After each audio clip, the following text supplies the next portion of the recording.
जहां पर देश दुनिया की ताजा बड़ी खबर में आपको बताएंगे किसानों के आंदोलन को लेकर बड़ी अपडेट आ रही है, जहां पर संयुक्त किसान मोर्चा आज करने वाला है घेराव। इसी के साथ में आपको बताएंगे आखिर ये क्या कुछ पूरी अपडेट है। और इसी के साथ में दोस्तों भारतीय किसान यूनियन के नेता राकेश टिकैत ने भी भेजी है युवाओं के लिए एक अपील। और इसी के साथ में आपको बताएंगे किसान आंदोलन को दिन रात कवरेज करने वाले एक चैनल पर लगाई गई है रोक। और इसी के साथ में दोस्तों नेशनल मीडिया से भी किसानों के आंदोलन को दूर करने की जबरदस्त साजिशें चल रही है। इसी के साथ में आपको बताएंगे पंजाब के अंदर एक और केंद्रीय मंत्री का जबरदस्त विरोध किसानों ने घेरते हुए काले झंडे दिखाए हैं। और इसी के साथ में चलेंगे एक और बड़ी खबर की तरफ, जहां पर आपको बताएंगे देश भर के अंदर एक तरफ किसान 126 दिनों से अपना आंदोलन कर रहे हैं, तो दूसरी तरफ अब किसानों के साथ साथ जवानों की शहादत की भी खबरें सामने आई है, जिसको लेकर प्रधानमंत्री और गृह मंत्री चुनाव प्रचार प्रसार कर रहे हैं। लेकिन देश के जवानों पर हुआ है पुलवामा के बाद सबसे बड़ा अटैक। इसी के साथ में चलेंगे और भी बड़ी खबर की तरफ, एक एक करके आपको सारी बड़ी अपडेट पहुंचाएंगे। और इसी के साथ में आपको बताएंगे कि पश्चिम बंगाल के विधानसभा चुनाव को लेकर क्या कुछ नई जानकारी सामने आ रही है दोस्तों, और कई सारे सर्वे के नतीजे भी आपको बताएंगे। लेकिन उससे पहले अगर आप भी देश के किसानों के द्वारा किए जा रहे आंदोलन का समर्थन करते हैं, तीनों कृषि कानून को वापस लेने और एमएसपी पर कानून बनाने का समर्थन करते हैं, तो इस वीडियो को लाइक करके लाल बटन दबाकर चैनल को सब्सक्राइब करके घंटे को दबाकर कमेंट बॉक्स में जय जवान जय किसान, किसान एकता जिंदाबाद और देश के जवान जिंदाबाद जरूर कमेंट बॉक्स में लिखिएगा। साथ ही साथ छत्तीसगढ़ के अंदर शहीद हुए भारतीय जवानों को कमेंट बॉक्स में श्रद्धांजलि जरूर दीजिएगा। चलते हैं दोस्तों पहली और बड़ी अपडेट की तरफ, जिसमें आपको बताते चले कि दिल्ली के अंदर संयुक्त किसान मोर्चा आज यानी 5 अप्रैल को देश भर के अंदर एफसीआई के दफ्तरों के आगे धरना देने वाला है। संयुक्त किसान मोर्चा ने ऐलान करते हुए कहा है कि आज पूरे देश के अंदर जितने भी फूड कॉर्पोरेशन ऑफ इंडिया के दफ्तर हैं, उन सभी के बाहर बैठकर घेराव किया जाएगा। और इसी के साथ में 6 अप्रैल को देश भर से मिट्टी इकट्ठा करके शहीद स्मारक बनाया जाएगा। कुल मिलाकर किसानों ने आगे आने वाले दिनों के अंदर भी किस तरह की रणनीति होगी इसका ऐलान कर दिया है। और इसी के साथ में आपको बताते चले कि संयुक्त किसान मोर्चा ने ऐलान करते हुए बताया है कि एफसीआई के जहां पर एक और कार्यालय के सामने घेराव किया जाएगा, वहीं पर दूसरी ओर आज के दिन को एफसीआई बचाओ दिवस के रूप में मनाया जाएगा। और इसी के साथ में उपभोक्ता मामले मंत्रालय के मंत्री को ज्ञापन भी सौंपा जाएगा। देश भर के अंदर एफसीआई किसानों से सीधा एमएसपी के दाम पर प्रोक्योरमेंट करता है, और इस तरह से एफसीआई को खत्म किए जाने की साजिश तीनों कृषि कानून में लिखे हुए हैं। भारतीय किसान यूनियन की तरफ से दावे के साथ साथ आंदोलन की नई रूपरेखा बताते हुए जानकारी दी गई है। इसी के साथ में एक और अपडेट की माने तो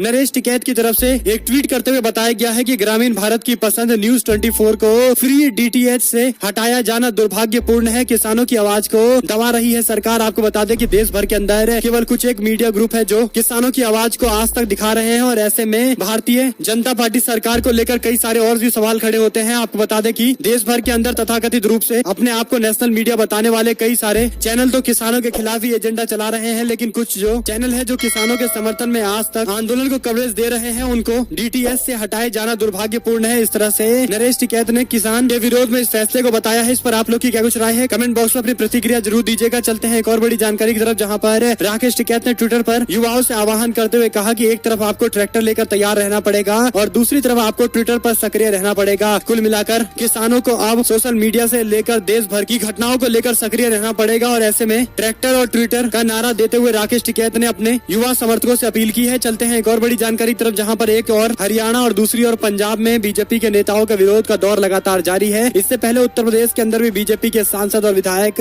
गाँव नहीं जा पा रहे थे, और ये जानकारी है जिसमें सांसद व केंद्रीय राज्य मंत्री सोम प्रकाश कैंथ वर्करों से मीटिंग करने के लिए जिला मुख्यालय में पहुंचे थे, तो किसान संगठन व संयुक्त किसान मोर्चा के सदस्यों ने उनका घेराव कर दिया और जमकर नारेबाजी की। इस दौरान मांग की गई कि तीनों कृषि कानून को वापस लिया जाए। आपको बता दें प्रदर्शनकारी किसानों ने केंद्रीय मंत्री सोम प्रकाश के सुरक्षा चक्र में घुसने की कोशिश की, लेकिन समय रहते हुए पुलिस के मुलाजिमों ने उन्हें रोक दिया। आपको बता दें कि जब मीटिंग समाप्त होकर सोम प्रकाश का काफिला निकलने लगा, तो प्रदर्शनकारी किसानों ने भागकर उनका पीछा किया, और कुल मिलाकर राज्य के अंदर बीजेपी नेताओं का विरोध का दौर जारी है। इससे पहले आपने देखा था हरियाणा के मुख्यमंत्री और उप मुख्यमंत्री को किस तरह से किसानों के विरोध का सामना करना पड़ रहा है। और इसी के साथ में उत्तर प्रदेश में बीजेपी के लोकप्रिय जो सांसद हुआ करते थे, उन सभी को भी गांव में जाने की इजाजत नहीं दी जा रही है किसानों की तरफ से। ऐसे में दोस्तों इस पर आप लोग की क्या कुछ प्रतिक्रिया है, कमेंट बॉक्स में अपनी राय जरूर लिखिएगा। चलते हैं एक और बड़ी खबर की तरफ, जहां पर देश के 24 जवान शहीद हो गए। प्रधानमंत्री, सीएम और गृह मंत्री चुनाव प्रचार प्रसार में लगे हुए थे। आपको बता दें कि छत्तीसगढ़ से दुखद खबर आ रही है, जहां पर राज्य से नक्सल प्रभावित जिले बीजापुर में हुए भीषण मुठभेड़ में तकरीबन 24 जवानों की शहादत की खबर आई है। गाँव के करीब और आसपास के जंगलों से शहीद जवानों के शव निकाले जा रहे हैं। पूरा देश इस खबर से दुखी है। वहीं पर सवाल ये खड़ा होता है कि इस जघन्य अपराध की जिम्मेदारी किसकी बनती है। जब से देश में नरेंद्र मोदी की सरकार बनी है, तब से सरकार को सिर्फ चुनाव आयोग और चुनाव की ही चिंता नजर आती है। आज देश के अंदर एक ऐसी सरकार है जो 365 दिनों और 24 घंटे बिल्कुल चुनावी मोड में दिखाई देती है। देश के प्रधानमंत्री और गृह मंत्री हो या फिर राज्य के मुख्यमंत्री हो चुनाव प्रचार प्रसार करने के लिए। कोई पश्चिम बंगाल में है, कोई असम में है और देश में इतने बड़े कांड हो गए और इसी के साथ में चुनाव प्रचार प्रसार में लगे सभी नेता एक बार फिर से वापस लौट गए हैं और दावे कर रहे हैं कि भारतीय जवानों पर किए गए इस हमले का बदला लिया जाएगा। लेकिन सवाल फिर वही है कि इतनी बड़ी संख्या में हथियार लेकर और इतने भारी भरकम हथियार लेकर कैसे नक्सलवादी इन इलाकों में पहुंच जाते हैं और ऐसे में देश के गृह मंत्री इसको लेकर कब जिम्मेदारी लेंगे, सवाल तो ये जरूर खड़ा होता है। इस पर आप लोग की कुछ प्रतिक्रिया है कमेंट बॉक्स में अपनी राय जरूर लिखिएगा और बताइए दोस्तों कमेंट बॉक्स में कि 24 जवानों के शहीद होने को लेकर किसकी जिम्मेदारी बनती है, किसके अंदर देश की सुरक्षा और खासकर आंतरिक सुरक्षा का मामला है। और ऐसे में आप लोग की जो कुछ भी राय होगी कमेंट बॉक्स में लिखिएगा जरूर। चलते हैं एक और बड़ी जानकारी की तरफ, जहां पर एनकाउंटर में घायल जवान खतरे से बाहर है। सीएम भूपेश बघेल ने जानकारी देते हुए कहा कि नक्सलियों पर बड़ी कार्रवाई की जाएगी और इसी के साथ में उन्होंने कहा है कि ऑपरेशन को और तेज कराया जाएगा। इसी के साथ में एक और अपडेट है, राकेश टिकैत ने किसान महापंचायत के अगले पड़ाव में प्रचार करने के लिए गुजरात में 2 दिनों के दौरे पर हैं। एक दिन पहले तो उन्होंने गुजरात में कई जगह जाकर किसानों का अभिनंदन स्वीकार किया है और इसके बाद भारतीय किसान यूनियन के नेता राकेश टिकैत ने कोरोना रिपोर्ट नेगेटिव होने के बाद राज्य के अंदर यात्रा कर रहे हैं। उन्होंने इसके दस्तावेज भी दिखाते हुए लोगों को जानकारी दी है और इसी के साथ में आपको बताते चले कि आज बनासकांठा से जुड़े हुए इलाकों के अंदर उनकी रैली हो सकती है। और इसी के साथ में एक और जानकारी की माने तो बंगाल में तीसरे और असम के अंदर अंतिम चरण का चुनाव प्रचार प्रसार संपन्न हो चुका है। कल होने वाली है वोटिंग। पश्चिम बंगाल के तीसरे चरण और असम के आखिरी चरण के चुनाव को लेकर जानकारी है। आपको बता दें कि असम में 3 जिलों के अंदर 31 विधानसभा सीटों पर वोटिंग होने वाली है। वहीं पर असम में अंतिम चरण के लिए 40 विधानसभा सीटों पर मतदान होगा। इसके अलावा केरल, तमिलनाडु और पुडुचेरी के अंदर 6 अप्रैल को वोटिंग कराई जाएगी, जिसके लिए चुनाव प्रचार संपन्न हो चुके हैं। केरल के अंदर 140 सीटों पर, तमिलनाडु में 234 सीटों पर, पुडुचेरी के अंदर 30 सीटों पर मतदान होंगे। इन तीनों राज्यों में एक ही चरण में मतदान होने वाला है। आपको बता दें कि असम में रविवार को बीजेपी और कांग्रेस गठबंधन ने जमकर चुनाव प्रचार किया और सभी पार्टियों ने मतदाताओं तक पहुंचने के लिए हर संभव कोशिश की है। एनडीए की तरफ से अमित शाह ने भी चुनावी रैलियां की है। वहीं पर एक और जानकारी की माने तो रोहतक में किसानों पर हुए लाठीचार्ज के विरोध में किसानों ने किया रोड को जाम। कैथल में किसानों ने तितरराम मोड़ पर बाईपास के सामने जाम लगाकर किसानों ने रोहतक के अंदर हुए लाठीचार्ज का विरोध जताया है। किसानों का कहना है कि हरियाणा पुलिस ने किसानों के साथ बर्बरता की है और इसका ही विरोध जताया जा रहा है। एक और अपडेट की माने तो गाजीपुर पर पहुंचे महापंचायत के लिए नरेश टिकैत। उन्होंने कहा कि भारतीय जनता पार्टी को ओछी राजनीति से बाज आना चाहिए। कृषि कानून के खिलाफ जारी किसानों के आंदोलन को समर्थन देने के लिए महापंचायत का आयोजन गाजीपुर बॉर्डर पर किया गया था, जिसमें खुद भारतीय किसान यूनियन के नेता नरेश टिकैत ने इस महापंचायत की अध्यक्षता की है। और इस दौरान उन्होंने भारतीय जनता पार्टी को कहा है कि वह इस तरह की ओछी राजनीति ना करे, किसी किसान नेता पर इस तरह से हमले ना हो, इस तरह की ओछी राजनीति नहीं होनी चाहिए। उनकी तरफ से भारतीय जनता पार्टी को स्पष्ट संकेत दे दिए गए हैं। आपको बता दें कि बीजेपी नेताओं पर आरोप था कि उन्होंने राकेश टिकैत की गाड़ी पर हमला किया था, क्योंकि इस मामले को लेकर एबीवीपी के कई सारे कार्यकर्ताओं को हिरासत में लिया गया और इसी के कारण ये सवाल खड़े होते हैं। चलते हैं एक और बड़ी जानकारी की तरफ, जहां पर गाजीपुर बॉर्डर पर किसानों की महापंचायत में नरेश टिकैत ने कहा कि सरकार से बातचीत करने के लिए तैयार है। नरेश टिकैत ने कहा कि सुप्रीम कोर्ट की कमेटी का हमको कोई पता नहीं है। सुप्रीम कोर्ट में हमें विश्वास जरूर है, लेकिन हल तो अब सरकार को ही निकालना है। सरकार के हाथ में पूरा मामला पहुंच गया है और सरकार से ही हमको उम्मीद है, लेकिन हम चाहते हैं कि सरकार बातचीत के रास्ते खोले और किसानों से बातचीत करे। इस तरह से बिना बातचीत के कोई समाधान नहीं निकलेगा। बाद में उन्होंने कह दिया कि किसानों से बातचीत की जिम्मेदारी सरकार की है, सरकार को ही किसानों से बातचीत करनी है। और एक और अपडेट की माने तो टीएमसी ने प्रधानमंत्री पर आरोप लगाते हुए कहा कि प्रधानमंत्री जब जब राज्य के अंदर आते हैं तब तक महिला मुख्यमंत्री ममता बनर्जी पर निजी हमले करते हैं, जो महिलाओं का मजाक है और महिलाओं का पूरी तरह से अपमान है, हमारी सभ्यता के खिलाफ है। इसी के साथ में टीएमसी के सांसद डेरेक ओब्रायन ने शहीद हुए 22 जवानों के परिवार के प्रति संवेदना व्यक्त की है। उन्होंने कहा कि मैं निःशब्द हूँ और ईश्वर से शोक संतप्त परिवार के दारुण दुख सहन करने की शक्ति प्रदान करने की कामना करता हूँ। इसी के साथ में उन्होंने कहा कि जो जवान घायल है वे जल्दी स्वस्थ हो जाए, इसकी कामना करते हुए उन्होंने देश के गृह मंत्री अमित शाह को लेकर भी सवाल खड़े किए हैं, क्योंकि देश भर के अंदर चुनाव चल रहे हैं और गृह मंत्री चुनाव में व्यस्त हैं, लेकिन इस तरह की हो रही घटनाओं को रोकने के लिए उनके पास लगता है कोई प्लान नहीं है। एक और अपडेट की माने तो पंजाब के मुख्यमंत्री कैप्टन अमरिंदर सिंह ने केंद्रीय उपभोक्ता मामले, खाद्य और सार्वजनिक वितरण मंत्री को पत्र लिखते हुए 2020 से लेकर 21 के बीच में खरीफ मंडीकरण सीजन के लिए एमएसपी के 3% के हिसाब से भाव वृद्धि प्रति क्विंटल 54.64 अदा करने की मांग की गई है। स्पष्ट किया गया है कि एमएसपी के 1% के हिसाब से आरडीएफ की अदायगी पंजाब रूरल डेवलपमेंट एक्ट 1987 के सेक्शन 5 के कानूनी धाराओं के उलट है। मुख्यमंत्री ने पीयूष गोयल को लिखे अपने पत्र में कहा कि नोटिफाई की गई आरडीएफ विभाग द्वारा जारी 24 फरवरी 2020 को उस पत्र के भी उलट है, जिसके अंतर्गत राज्य से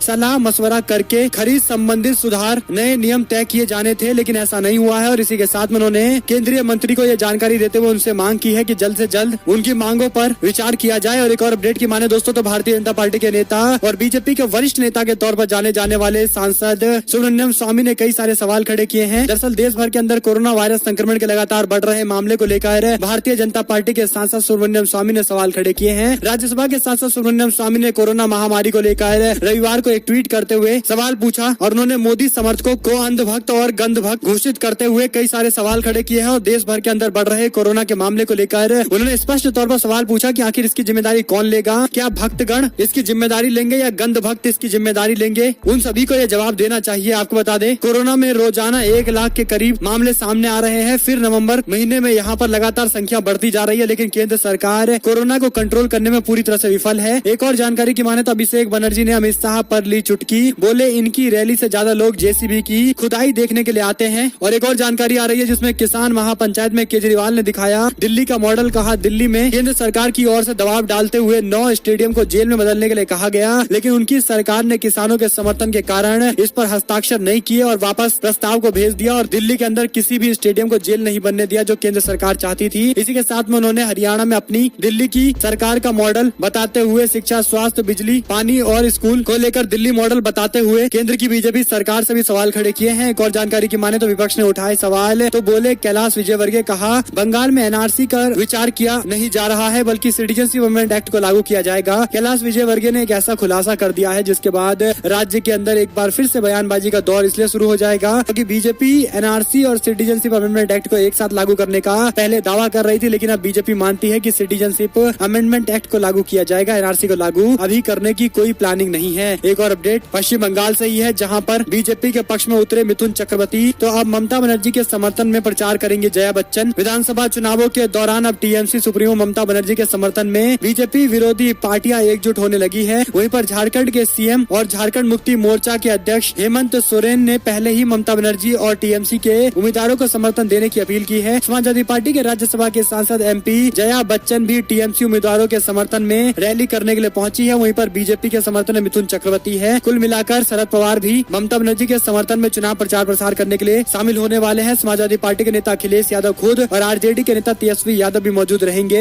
एक और जानकारी की माने दोस्तों तो असम के अंदर स्वास्थ्य मंत्री ने कहा कि मास्क पहनने की जरूरत नहीं है, कोरोना चला गया है। असम में कांग्रेस के सहयोगी बोडोलैंड पीपल्स फ्रंट के प्रत्याशी के बीजेपी में शामिल होने को लेकर तमुलपुर निर्वाचन क्षेत्र में मतदान निलंबित करने की मांग की गई थी। टीएमसी ने कहा कि प्रधानमंत्री मजाकिया लहजे से ममता बनर्जी को संबोधित करते हुए महिलाओं का अपमान करते हैं। ये बात हमने आपको बता दी और इसी के साथ में आपको बताते चले कि बीपीएफ पार्टी जो कांग्रेस पार्टी के साथ गठबंधन में असम में अलायंस में है, उसके उम्मीदवार ने रातों रात भारतीय जनता पार्टी का दामन थाम लिया है। और ऐसे में बीपीएफ पार्टी ने मांग की है कि तमुलपुर क्षेत्र से चुनाव नहीं होने चाहिए, यहाँ पर चुनाव रद्द हो जाना चाहिए क्योंकि अंतिम मौके पर प्रत्याशी ने धोखा देते हुए बीजेपी का दामन थाम लिया है। एक और अपडेट की माने तो भाजपा पर फिर बरसी ममता बनर्जी, बोली बंगाल पर कब्जा करने की कोशिश कर रही है गुजराती। पश्चिम बंगाल की मुख्यमंत्री ममता बनर्जी ने खुले तौर पर बंगाल अस्मिता का कार्ड खेलते हुए प्रधानमंत्री और अमित शाह को गुजराती बताते हुए कहा कि वह बंगाल के अंदर किसी भी तरह से बंगाल पर कब्जा करने की कोशिश कर रहे हैं, लेकिन ऐसा नहीं हो पाएगा। बंगाल पर केवल बंगाली राज करेंगे, लेकिन बीजेपी के नेता जो गुजराती हैं वे लोग बंगाल पर कब्जा करने की कोशिश कर रहे हैं। और इसी के साथ ममता बनर्जी ने प्रधानमंत्री नरेंद्र मोदी और अमित शाह को सीधे अपने निशाने पर लिया है। एक और अपडेट की माने तो पाकिस्तान ने फिर से अलापा कश्मीर का राग कहा, अनुच्छेद 370 पर वापस फैसला लेने के बाद ही व्यापार हो सकता है। आपको बता दें कि भारत सरकार के साथ में व्यापार खोलने को लेकर जब इमरान खान से सवाल पूछा गया तो इमरान खान ने ये बात कही है। इससे पहले प्रधानमंत्री ने भी पत्र लिखकर पाकिस्तान के प्रधानमंत्री इमरान खान को पाकिस्तान डे पर बधाई जरूर दी थी, लेकिन उसके बाद से भारत पाकिस्तान के बीच में एक बार फिर से संबंधों में तनाव देखने को मिल रहा है। कुल मिलाकर पाकिस्तान के प्रधानमंत्री इस तरह का बयान दे रहे हैं जो सीधे तौर पर दिखाता है कि पाकिस्तान भी किसी प्रस्ताव को स्वीकार करने नहीं जा रहा है, यानी पाकिस्तान के अंदर भी प्रधानमंत्री पर जबरदस्त दबाव है। और ऐसे में सवाल ये खड़ा होता है कि भारत सरकार की तरफ से पाकिस्तान से बातचीत का पेशकश क्यों किया जाता है। और एक और जानकारी की माने तो नक्सली हमले पर राहुल गांधी, प्रियंका गांधी ने सुरक्षा कर्मियों की शहादत पर शोक जताते हुए मोदी सरकार पर कई सारे सवाल खड़े किए हैं। इसी के साथ में आपको बता दें कि प्रधानमंत्री नरेंद्र मोदी ने हाई लेवल बैठक बुलाई है कोरोना मामले को लेकर, लेकिन सवाल फिर यही है कि क्या प्रधानमंत्री केवल हाई लेवल बैठक बुलाएंगे और कोरोना के मामले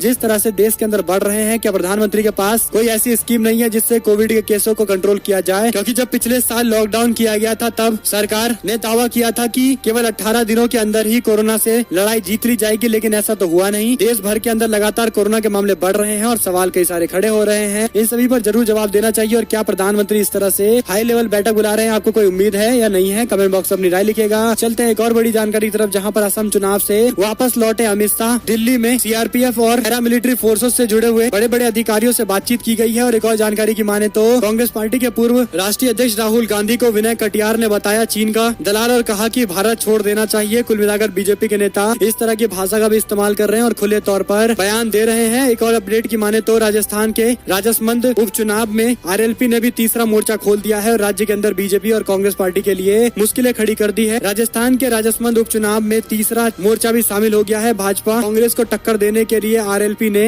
प्रहलाद खटाना को राजसमंद से प्रत्याशी बनाया है, जो पूरी तरह से दमखम दिखाने के लिए जनसंपर्क कर रहे हैं। वहीं पर राष्ट्रीय लोकतांत्रिक पार्टी के सुप्रीमो हनुमान बेनीवाल ने भी राजसमंद में 4 सभाएं करेंगे, इसकी जानकारी दी है। और एक और अपडेट की माने तो भाजपा सांसद को बिहार में चाहिए यूपी मॉडल, कहा अपराधियों को डराना जरूरी है, उनमें डर होना जरूरी है। मधुबनी के बेनीपट्टी प्रखंड में मोहम्मदपुर के अंदर होली के दिन हुए हादसे को लेकर कई सारे सवाल खड़े हुए हैं और ऐसे में सांसद सुशील ने कहा कि कोई जातिगत मामला नहीं है, लेकिन क्राइम लगातार राज्य के अंदर बढ़ते जा रहे हैं, जिसको लेकर बीजेपी के नेता भी मानते हैं। यहाँ तक कि जेडीयू के नेता भी इस बात को स्वीकार करते हैं। आपको बता दें कि एक और जानकारी है जिसमें छत्तीसगढ़ में नक्सली हमले को लेकर बीजेपी पर बरसे गृह मंत्री ताम्रध्वज साहू, कहा 15 साल से सिर्फ लीपापोती कर रखी है। छत्तीसगढ़ के बीजापुर और सुकमा जिले में हुए इस घटना को लेकर बीजेपी पर बरसते हुए पिछले 2 साल में एक भी फर्जी मुठभेड़ नहीं हुआ है, इस तरह से जानकारी देते हुए ताम्रध्वज साहू ने बीजेपी पर ही निशाना साधा है, जो बीजेपी तकरीबन 15 साल से छत्तीसगढ़ की शासन संभाल रही थी। एक और जानकारी की माने तो राहुल गांधी ने चुनाव आयोग को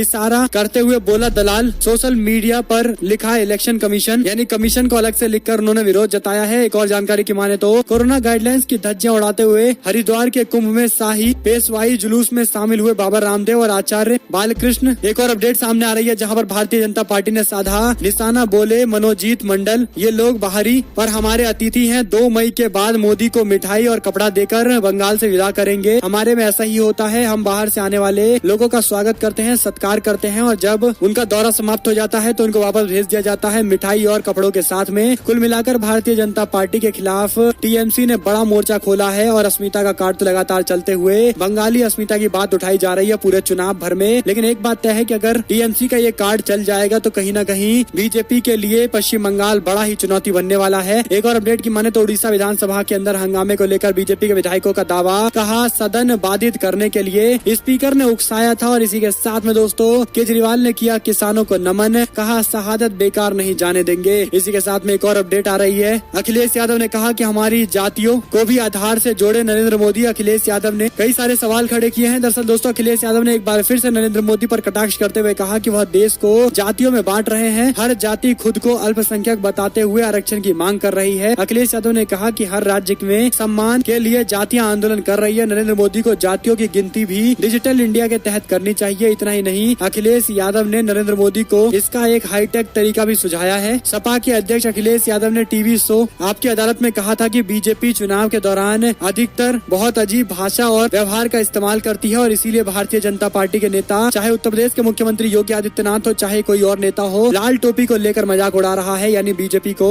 ये तय करना पड़ेगा कि राज्य के अंदर क्या वह इसी तरह की राजनीति चाहती है, इस तरह के ही बयान देना चाहती है। राज्य में विकास को लेकर क्या उनके पास कोई एजेंडा नहीं है? कई सारे और भी सवाल है जो उत्तर प्रदेश के चुनाव में कहीं न कहीं जल्द ही जल्द लोगों के बीच में सामने आने वाले हैं। और इसी के साथ में तेजस्वी यादव पश्चिम बंगाल के विधानसभा चुनाव में हिस्सा लेने के लिए पहुंचे। कोलकाता में जाकर उन्होंने प्रवासी मजदूरों और प्रवासी लोगों से बातचीत के दौरान राज्य में टीएमसी सरकार के समर्थन की बात कही है। उन्होंने कहा कि राज्य के अंदर टीएमसी की सरकार बनने जा रही है और इसीलिए सभी लोगों को उनके साथ में आना चाहिए। वहीं आपको बताते चले कि बंगाल चुनाव में बिहार की तरह महिला वोटर करेंगी खेला। बीजेपी को यूं दिख रहा है मौका, लेकिन ऐसा माना जा रहा है कि ममता बनर्जी के समर्थन में महिला बम्पर वोटिंग कर रही है। इसी के साथ में महाराष्ट्र के नागपुर में एक ही बेड में 2 कोरोना मरीज को रखने पर अधिकारियों ने सफाई दी है। और इसी के साथ में राज ठाकरे की पार्टी ने मांग की है कि मध्य प्रदेश से जुड़ी हुई सीमाओं पर भी रोक लगानी चाहिए। तो ये सारी बड़ी अपडेट आज जिसकी जानकारी हमने आप तक पहुंचाई है। अगर आपको एक भी खबर अच्छी लगी हो तो इस वीडियो को लाइक करिएगा, लाल बटन दबाइए, चैनल को सब्सक्राइब करके घंटी दबाकर कमेंट बॉक्स में जय जवान जय किसान किसान एकता जिंदाबाद जरूर लिखिएगा। आप लोग देख रहे थे आपका अपना चैनल जय हिंद जय भारत वंदे मातरम।